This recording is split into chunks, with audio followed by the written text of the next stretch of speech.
Do you see what I see? On this episode of RDH Coast to Coast, Tina and Kim discuss the beauty of magnification and illumination in dentistry. Yes, friends, we're talking loupes and lights. So friends, grab your headphones, take a breath, and let's take a view at this illuminating subject. Hello, Kim, and I'm going to zoom in and really look at you today. How are you today? Oh, well, it's kind of late in the day over here, so I don't know if I want to zoom in too close. No, I'm just kidding. Wonderful. I am.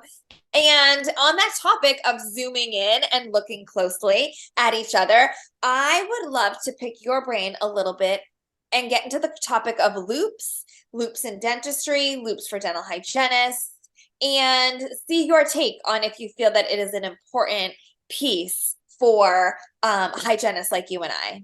Right. Well, I will say as a very seasoned professional, I didn't have loupes when I first started dental hygiene.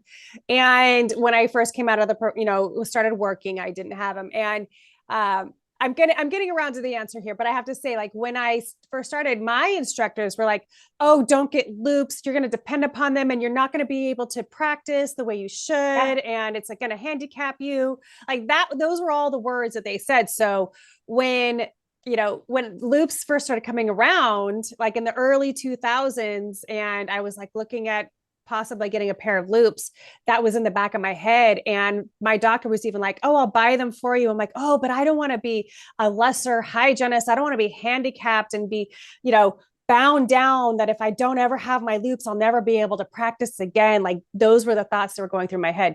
And then I got my very, very, very first pair, which were like a 1.5 magnification, like barely anything. And I was like, "Oh, this is nice. I really like this." Right. And so now, I have them. Of course, if I don't have them, I could still work. But yes, I hands down 100%. It is. I really think that should be standard of care for the professional to have magnification, especially ergonomic magnification and light for dentistry. If you are a practicing clinician doing right there in the patient's mouth, yes, have it, please. That's how I feel. Yeah, I feel the same. Can I do my job without loupes? Absolutely. Do I notice a big difference if I don't have my loupes? Absolutely. And I think, after school, I got my loupes in school. I used them. I went to private practice with loupes. And then I remember filling in for a doctor, and I was working for her one day a week. And it almost seemed like she was taken back by the fact that I wore loupes. Like, "Why are you wearing those? I've never seen a hygienist wear loupes before." She didn't wear loupes as a doctor. But I think that they're just going to elevate you and be able to, not have to lean over the patient, not have to really guess at what you're seeing on the probe. It really, it helps in all different aspects of our job and our profession and taking care of our bodies. And I'm curious to know, since we both work in education, does your school that you work at require loupes? Because this is kind of a conversation that we're starting to have. Right. So yes, the school that I work with does require the students to get magnification. There is one company that this I might be speaking out of turn. I believe that the school has a contract with them. That's above my knowledge and pay grade as far as that goes. I'm going to say, because, you just, sometimes it's just better. Ignorance is bliss sometimes. Right. But there is one company that comes in specifically to measure the students, and they take a look and they can find the frame and the magnification that works for them. And then I believe there are times when sometimes students will say, "Oh, I don't really want to use that company. I want to check out a different company instead." So, but it is definitely highly encouraged, and every single student has them for sure. Yeah. For sure. And do you start them in pre-clinic with their loupes, or do you wait until second semester? So they start pre-clinic. So the very first term, it is just regular goggles. And then during the second term, and we're on a quarter system. So on the second quarter, that's when they are measured for their loops and then they're delivered. So they have basically kind of the first few weeks without any loops. And then once they actually really get into patient care, then they have their magnification. And I'll tell you, it's a huge difference. And their speed actually goes up quite a bit because they can actually read their probe measurements. And so they can get through their assessments a lot faster, which is good for the patients. Cause as a student, they're slow and let's take, let's take this time down. I'm curious, do you know what company that they use? So most of the students have Designs for Vision. That's the one that most of the students use. There's a few that have different companies. Like I have Q Optics. I've been using Q Optics for over 10 years, 11 years. I've had my Q Optics. I first started with Designs for Vision, were my very first loops. And then I got my Designs for Visions. And now I'm looking, I want to get some ergonomic loops, right? Yeah. Yes, I know. I haven't looking at different ergonomic loop trend yet. I had oroscopic all throughout school and for the past 12 years, I've had oroscopic. I just recently got ordered a pair of Q Optics. I am going to try them. They seem to be a really great company.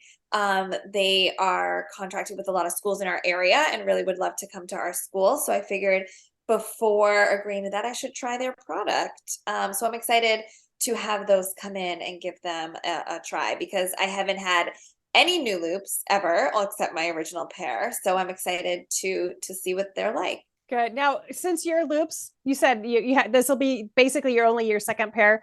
So are your other ones? I see hygienists who are love their loops so much that they end up hot gluing and duct taping and doing all the things because the nose pieces break or anything. So good. Yeah, I don't know why, but they're right here next to me. Here they are. Look at that. How pretty. Yeah. Right?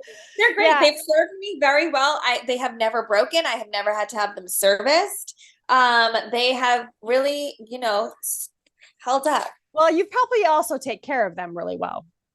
Maybe. Yeah. Mine get tucked away back in their case, tucked every night.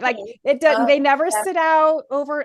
They are tucked away. And that's probably why they've held up for over 10 years the way they have. And even, transporting them back and forth, I always make sure they are in a case to bring them wherever they are going. Right. And I haven't had any issues. Knock on wood.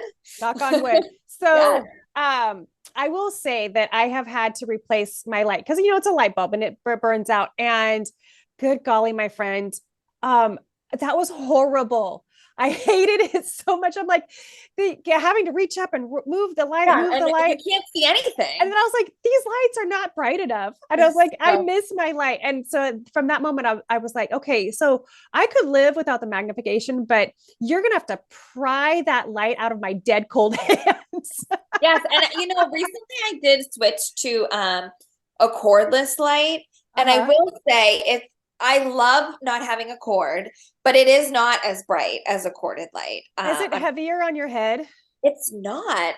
It just snaps right on. It's just this little guy here. Yeah. But it's very light, and then the batteries just come in and out. The only problem that I've had is that the life of the battery doesn't last very long on these. They're just these small little batteries like this. Mm-hmm. So I'm constantly I've actually lost 2 altogether that have broken. And then the other, I have to constantly charge it in between patients. So I'll get 3 patients and then have to switch. That's the only bummer, but I do like not having a cord. Yeah, that is nice. Oh gosh. Yeah. So when you think about your loops, because you said you just got some, what are some of the features of your magnification that you really are absolutely, like I said, my light, I want my light. What about for you? Is there any other features that you are specific about? Comfortable. I like them to be comfortable. I like to see over the lens so that I can still talk to my patients with my loops on.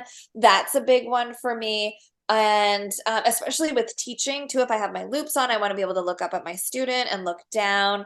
But just really making sure, that my working distance is correct. Yeah. And other than that, I can't live without them. If anyone's on the fence, if you don't have loupes and you're thinking about making the investment, it's worth every penny. It really is. Absolutely. And just, I think like with any other kind of equipment, you have to really shop around and find out what works for you. Cause everybody has a different shaped face, and getting the glasses where they work for the bridge of your nose, or they don't pinch into your ears too much. All these different kinds of things, they all have their different pluses, different minuses. And, while we would all love to say like there's one end all be all loupe company, I really think it just comes down to what is the best loupe for you, for your face, for what you're doing, for all the different aspects. But I agree. I like when I can look over my magnification for sure, especially because, that's how I do my injections. I just look right over my magnification when I do my injections. So I was like, don't want to change glasses. Ew. No. And I will say I'm excited to try the Q Optics because the frame that I got is, past all the tests that you don't have to have side shields on. So it kind of like wraps around a bit. That sold me right there. Yeah. They're really nice. I will say I love them. They're very comfortable. I think I didn't even know that's what the kind that you got. So I'm excited for you. They're really nice. They're really cool. Hopefully they'll be in soon.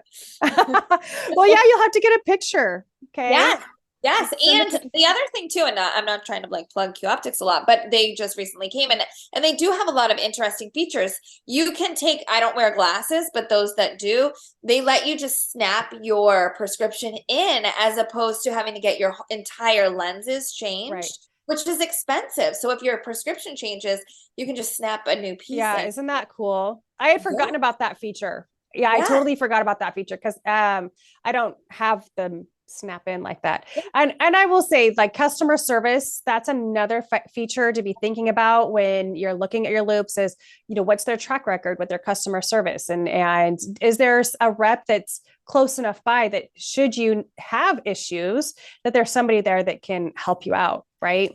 Absolutely. And don't be afraid to ask different companies all these different types of questions. Don't base your decisions solely off of price. I mean, I think Q Optics are pretty fairly priced. Oroscoptic, I think is fairly priced, but don't go for whatever is the cheapest. Don't order a pair off of Amazon. Oh no, don't order a pair off of Amazon. Please, no, please. I will say this. Yes, it's worth it. Invest. Your body is all you have, and invest in good quality things to keep your body working well.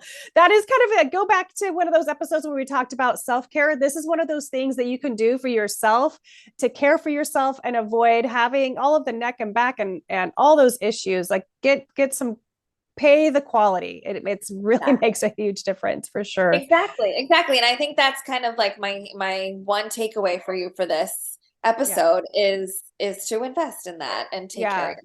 And I have to say that for any of the students that are listening, even if your school, has like a loupe fair or has a loupe company come in, please buy them while you're a student. Cause I think almost every single company has student pricing and now is the time to buy them. So buy two. Yeah. Get yourself buy two. That's one thing I wish I had. I wish I had two working pairs. So that way I didn't have to worry about carting things around when I'm like for the days that I'm seeing patients, I can leave that there. For the days I'm with my students, I can leave that at the school to be able to cart. And so I'm not having to cart back and forth and worry about misplacing or losing or dropping, or if something were to happen that I have a backup pair. Cause that would be my takeaway and my advice is get two, buy two. Great piece of it. All right, Kim. Well, thank you. I enjoyed looking into this topic with you today. It was great. Thanks, Tina. All right, Kim and Tina saying goodbye. Thank you to our sponsor, Dental Post, the nation's largest dental job board. Be sure to check them out for different types of employment resources. Also, don't forget to like and subscribe to this podcast. And make sure you follow Tina and Kim on all the different social medias to learn other tips and tricks related to dentistry. Until next time, have a great day.